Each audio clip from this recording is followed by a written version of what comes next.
कौम का एक ऐसा बेटा जो सिवाय अल्लाह के आगे किसी के और के आगे सर नहीं झुकाता।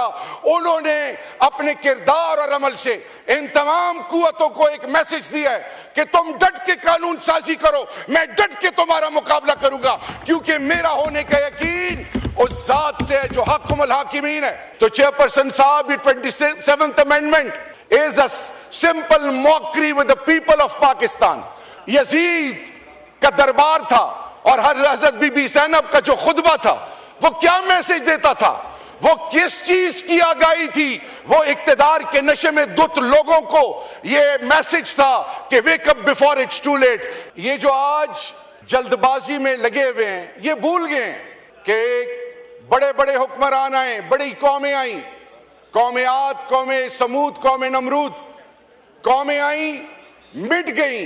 इक्तिदार को जूते की नोक पे अल्लाह के महबूब के आल ने रखा, जात की बात नहीं की, इंसानियत का अलम उठाया और इंसानियत के उस अलम की बुनियाद हमेशा इंसाफ और इंसानियत के इर्द गिर्द घूमती है। और यही अलम एक साहिब किरदार, साहिब हैसियत, मर्द कलंदर, मर्द मुजाहिद, कौम का एक ऐसा बेटा जो सिवाय अल्लाह के आगे किसी के और के आगे सर नहीं झुकाता। उन्होंने अपने किरदार और अमल से इन तमाम कुव्वतों को एक मैसेज दिया है कि तुम डट के कानून साजी करो, मैं डट के तुम्हारा मुकाबला करूंगा, क्योंकि मेरा होने का यकीन उस जात से है जो हक़्क़ुल हाकिमीन है। हजरत इब्राहीम अलैहिस्सलाम को नमरूद आग में डाल रहा था, तो मैं आलिम नहीं हूं, चेयरपर्सन साहब, जिब्राइल अलैहिस्सलाम आए और फरमाया कि आप का कोई हुक्म हो।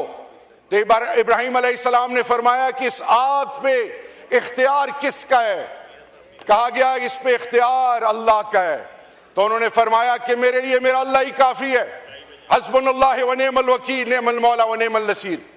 आज नेशनल सिक्योरिटी, आज कौमी यकजहती, आज अवाम पाकिस्तान के वो मसाइल जो 30 लाख से ज्यादा लोग पढ़े लिखे कारोबारी बाशऊर इस मुल्क से जा चुके हैं, आज जिस यूनिवर्सिटी, जिस कॉलेज, जिस स्कूल में चले जाएं, इस मुल्क के बच्चे मायूस हैं, यूथ डिस्ट्रैक्टेड है, डिसोल्यूशनड है। आज वो सियासी पार्टियां जो अपनी सियासत के हवाले से इक्तिदार का खेल खेल रही हैं, आज वो अपनी बुनियाद खो चुकी हैं। वो चार्टर ऑफ डेमोक्रेसी, वो सिविल सुप्रीमेसी की बातें करने वाले आज राग अलाप रहे हैं, हम पर तनकीद कर रहे हैं, लेकिन वो ये भूल गए हैं चेयरपर्सन साहब कि इनकी सियासत तो खत्म है। कब तक फॉर्म 47 के जरिए इनको ऐवानों का हिस्सा बनाया जाएगा? कब तक? जब अल्लाह की पकड़ आएगी तो ये बहुत पछताएंगे। आज भी इनको ये एहसास हो जाना चाहिए कि फर्द वाहिद जरदारी साहब को इन्होंने इस्तिस्ना तो दे दी है, उन्होंने जेल भी काटी थी। अगर ये 2 साल और वो खड़े रहते तो उनकी तौकीर में इजाफा होता, लेकिन उन्होंने ऐसी बेतौकीरी की कि अपने साथ पीपल्स पार्टी की सियासत की बुनियाद का जनाजा निकाल दिया।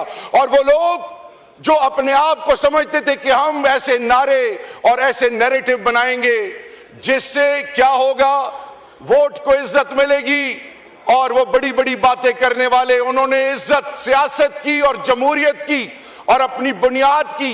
और जैसे अभी सेनेटर इरफान सदीकी साहब जो कि इनके की स्टेक होल्डर थे, वो जब अल्लाह को प्यारे हुए, किसी को भी जहमत ना हुई कि खासकर की लीडरशिप में कि वहां हाजिरी देते। कल आपको भी खुदा ना खास्ता कोई नहीं पूछेगा, को आपका कोई नाम भी नहीं लेगा। जिस तरह याहिया साहब से लेकर जनरल याहिया, फिर जनरल जियाउल हक मरहूम, फिर परवेज मुशर्रफ साहब, फिर इसी तरह इक्तिदार में लोग आते रहे, लोगों को तिगनी का नाच नचवाते रहे, अपनी मैं में डूबे रहे, और लोग उस वक्त जो नवाजे गए वो सर झुकाते रहे।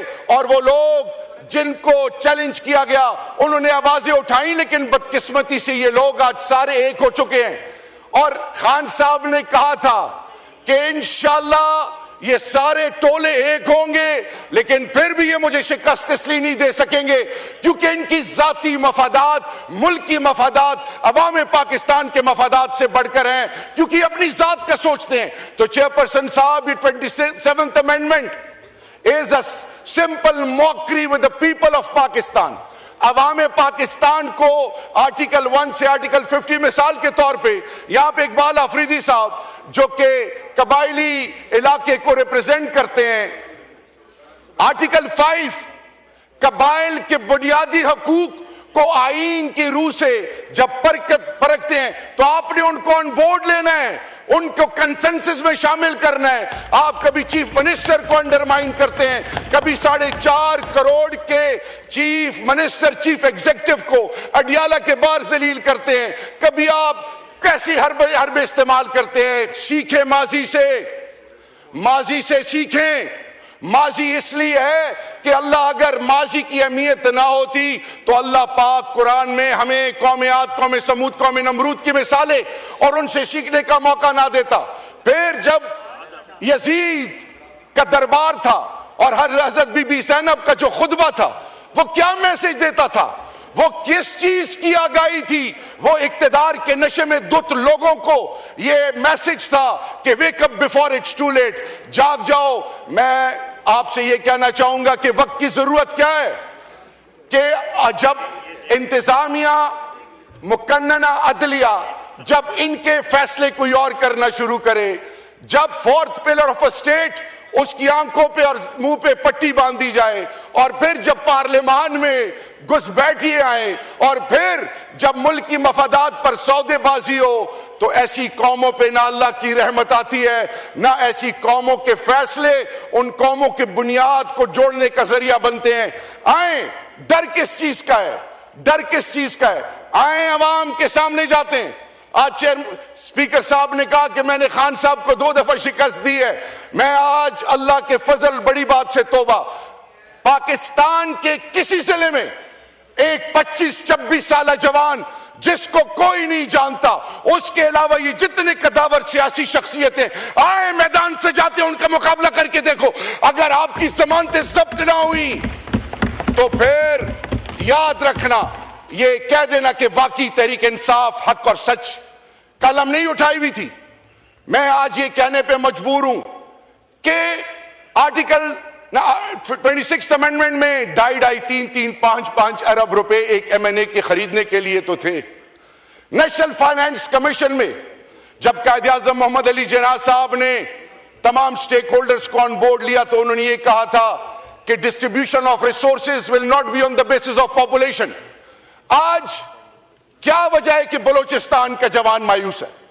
आज क्या वजह है कि खैबर पख्तूनख्वा कबाइल के, पंजाब के, south, east, north, west, central Punjab का यूथ डिस्ट्रैक्टेड है? सिंध का बुरा हाल है, आज गिलगित बल्तिस्तान, आजाद कश्मीर। वो कौन सी ऐसी वजह है? क्या हम साथ नहीं चल सकते? क्या हम सर नहीं जोड़ सकते? क्या हम सबको एक साथ नहीं मिला सकते? 2 वॉर फ्रंट अप नहीं लड़ सकते? ईस्टर्न वेस्टर्न, आपका दुश्मन जो अजली दुश्मन है हिंदुस्तान, अफगानिस्तान से बैठ के आपको डिस्टेबलाइज कर रहा है। आप जिरगा जो ब्रिजिंग रोल प्ले करते हैं उसको एंगेज क्यों नहीं करते? आप कंसेंसस के लिए, आपके ये तालिबान आपके ब्लू आइड थे, आज क्या वजह है? आप कैपेसिटी बिल्डिंग क्यों नहीं करते उन इंस्टीट्यूशंस की जो फोर फ्रंट पे? खासादार, पुलिस, लेवी, ये वो जवान जो अपनी जानों के नजराने पेश कर रहे हैं। चेयरपर्सन साहब, इंटरेस्ट नहीं है, दर्द नहीं है, तकलीफ नहीं है। और आपने कहा कि प्राइम मिनिस्टर साहब ने खड़े होकर कहा कि जी डायलॉग होना चाहिए। स्पीकर साहब ने भी कहा आप डायलॉग करना चाह रहे हैं, जरूर वेलकम, हमने वेलकम किया, लेकिन बैरिस्टर गौहर साहब से नहीं, पीटीआई के स्टेक होल्डर्स जो यहां पे, इनसे नहीं, वो तो आपकी कस्टडी में। शो करेज एंड ग्रेस, बात करें उनके साथ। वो बड़े दिल का वो मर्द मुजाहिद, कैदी नंबर 804 आपको वेलकम करेगा। वो जात की बात नहीं करेगा, वो हमेशा पाकिस्तान की बात करेगा, क्योंकि उन्होंने IMF के हवाले से, इस खित्ते के अमन के हवाले से, ईरान के हवाले से, मोदी के हवाले से जेल से बैठ के 8/7 के डेथ सेल से वो मैसेजिंग की। और फिर आपने देखा कि 10 मई से पहले जिनको डिजिटल दहशतगर्द कहा जाता था, फर्स्ट लाइन ऑफ डिफेंस बने कि आज लोया जर गए पेशावर में। आज चाहिए कि पाकिस्तान के तमाम स्टेक होल्डर्स प्रायोरिटी नंबर 1 बनाकर पेशावर जाएं, उसका हिस्सा बने। नंबर 2, ऑन प्रायोरिटी बेसिस तमाम स्टेक होल्डर्स को, बलोचिस्तान के वो तमाम लोग जो नाराज हैं, जनरल जंजुआ से सीखें, उन्होंने पहाड़ों में बैठने वालों को एंगेज किया, वो आए मेन स्ट्रीम में और पाकिस्तान का हिस्सा बने। आप बातचीत तो करें, आप कब तक डराएंगे, कब तक रोकने की कोशिश करेंगे, कब तक कहेंगे कि मैं डरा के इसको खत्म कर दूंगा।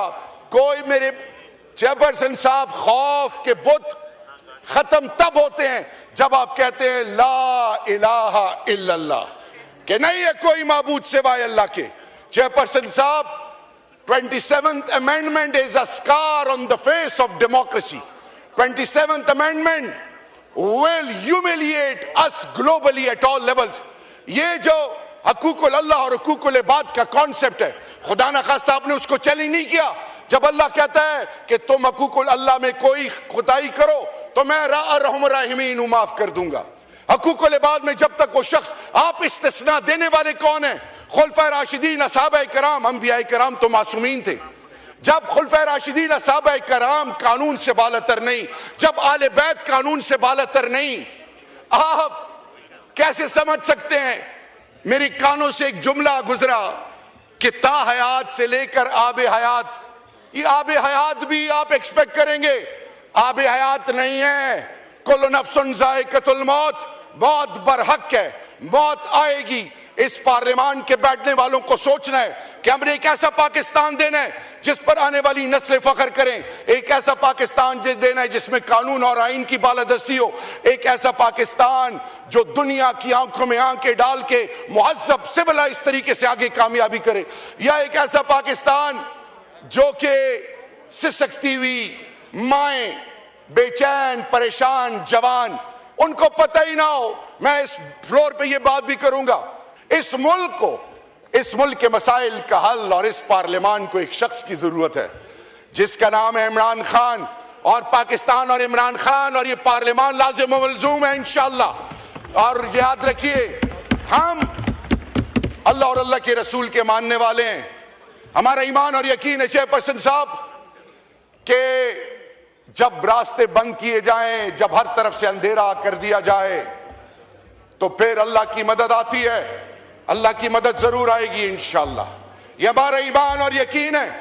हमने अपनी माओ बहनों बेटियों, अपने इस इंडिया पार्लियामेंटेरियंस, ये शाह महमूद कुरैशी साहब से लेकर यास्मीन राशिद साहिबा और वो तमाम असीरान, वो तमाम लोग जो लाजवाल कुर्बानियां दे रहे हैं, उमर सरफराज चीमा मेरा भाई, वो सब जो इस आजमाइश में इस वक्त डटे हुए हैं, खड़े हुए हैं, वो क्यों डटे हुए हैं?